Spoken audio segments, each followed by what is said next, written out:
ایک دن حضرت محمد صلی اللہ علیہ وآلہ وسلم مسجد میں بیٹھے تھے کہ ایک غریب آدمی آیا۔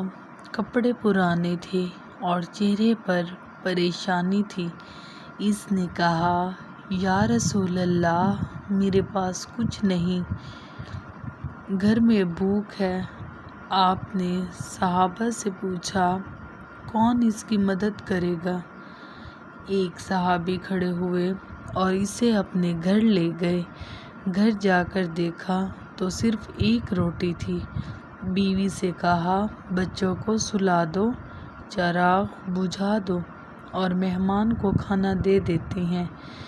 انہوں نے ایسے ہی کیا۔ مہمان نے پیٹ بھر کر کھانا کھایا اور وہ دونوں بھوکے سو گئے۔